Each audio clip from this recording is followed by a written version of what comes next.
आज जयराम महतो नेता बनने के लिए तैयार हुआ है। आने वाले 10 सालों में, 5 सालों में, 20 सालों में इस भीड़ में से अचानक कोई नेता बनेगा, उसे विकेंद्रीकरण कहेंगे। लेकिन अगर इस भीड़ में विधायक का बेटा 20 साल बाद विधायक बनेगा, उसे केंद्रीकरण कहेंगे। अभी आपको तय करना है कि आप केंद्रीकरण के पक्षधर हैं या विकेंद्रीकरण के पक्षधर हैं।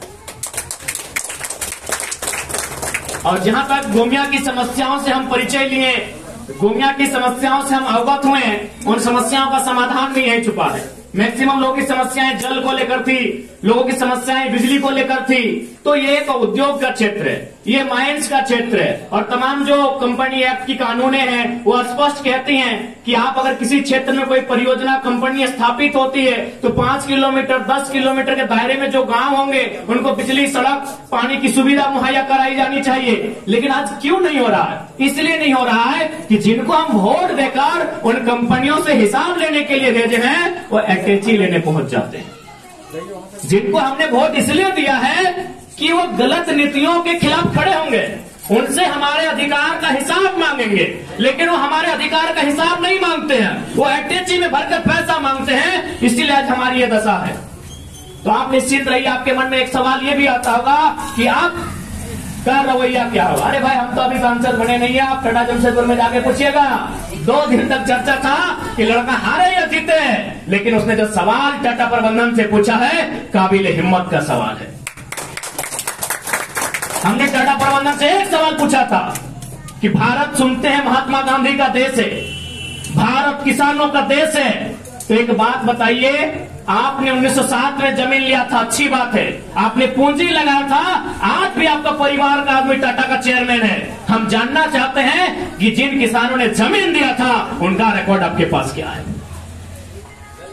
आज टाटा ने 1907 में पैसा फंसाया था, आज भी मालिक टाटा ही है, लेकिन जिन किसानों ने जमीन दिया था आज वो कहां है? क्या ये मेरा सवाल गलत है?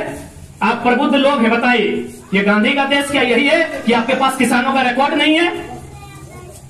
हमने एक ही सवाल किया था कि आज आपने पैसा फंसाया, आप मालिक हैं, जिन्होंने जमीन दिया वो मालिक क्यों नहीं है? आज तमाम ये परियोजनाएं, सीसीएल की बात करें, आईएल गोमिया की बात करें, ललपुनिया की बात करें, टीटीपीएस की बात करें, बीटीपीएस की बात करें, जमीनें हमारी। और आज देखिए हमारी क्या स्थिति है, आज झारखंड वासियों की क्या स्थिति है। इसलिए आज स्पष्ट कहना चाहेंगे, आज जिस हिम्मत के साथ हम लोगों ने राजनीति में आने का काम किया है, अगर ये राजनेता करते हैं तो हम लोग कागज कलम किताब लेकर अपनी पढ़ाई पूरी करने में व्यस्त होते हैं।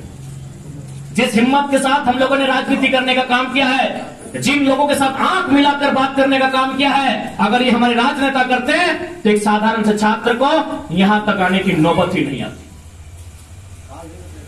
इसलिए आज झारखंड को एक बोल्ड लीडर की आवश्यकता है, जो झारखंड के लिए कट्टर रहे। आज आप बेशक बिहार के जो मुख्यमंत्री हैं उनको अल्टू पलटू सल्टू कुछ भी कह लीजिए, अल्टू पलटू घल्टू कुछ कहिए, लेकिन इस बात का भी मानना होगा, एक दिल्ली की पार्टी को हमेशा नचा के रखता है, दिल्ली की पार्टियों को नचा के रखता है। झारखंड में एक भी लीडर नहीं है जो दिल्ली की पार्टियों को अपने इशारे पर चलाए, चाहे जेएमएम रहे या आजसू रहे, अपने इशारे पर नहीं, उनके इशारे पर चलने वाले लीडर है हमारे पास। ये हमारे राज्य का दुर्भाग्य है। आप दक्षिण भारत चले जाइए, उस राज्य में उस राज्य के हितार्थ को सोचने वाले लीडर हैं, लेकिन हमारे राज्य में दिल्ली के इशारे में चलने वाले लीडर हैं। ये हमारा दुर्भाग्य है। इसलिए आज इस मिट्टी को आवश्यकता है बोल्ड लीडर की।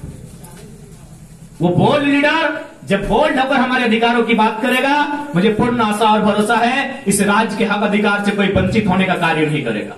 और हम लोग ये भी कहना चाहेंगे, अगर सदन में, गरिमामयी सदन में हमारी उपस्थिति होती है तो उस गरिमामयी सदन में हमारा पहला सवाल होगा कि यदि 27% कोयला झारखंड राज्य देता है तो कोल इंडिया का हेडक्वार्टर कलकत्ता किसी भी सूरत में बर्दाश्त नहीं होगा। अगर बिजली उत्पादन झारखंड से होता है, अगर डीवीसी की तमाम परियोजनाएं झारखंड में हैं, तो हेडक्वार्टर कलकत्ता किसी भी सूरत में बर्दाश्त नहीं होगा। क्या हमारा सवाल गलत है? प्रबुद्ध लोगों बताइए, जो हमसे आयु में 2 गुने हैं, 3 गुने हैं, क्या मेरे जो चाचा की उम्र में, मेरे जेठा, मेरे दादाजी की उम्र में है, कि मैं उन प्रबुद्ध लोगों से पूछना चाहूंगा क्या मेरा सवाल गलत है? आप बताइए। अगर देश की राजधानी कलकत्ता से नई दिल्ली हो सकती है तो कोल इंडिया की राजधानी कलकत्ता से धनबाद या बोकारो क्यों नहीं हो सकती है?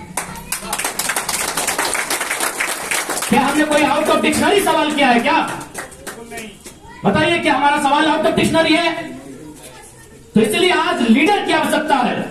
आज झारखंड की मिट्टी के लीडर की आवश्यकता है। अब तक ये डीलर बन के बैठे हैं। कोई रांची में हमारा सौदा करता है, कोई धनबाद में हमारा सौदा करता है, कोई दिल्ली में तो कोई कलकत्ता में बैठकर हमारा सौदा करता है। अब सौदेबाजी को विराम दीजिए, अब सौदेबाजी को विराम दीजिए और झारखंड में युवाओं को एक नया आयाम दीजिए। बाकी बहुत सारे कार्यक्रम हैं। पुनः आप सभी का आभार।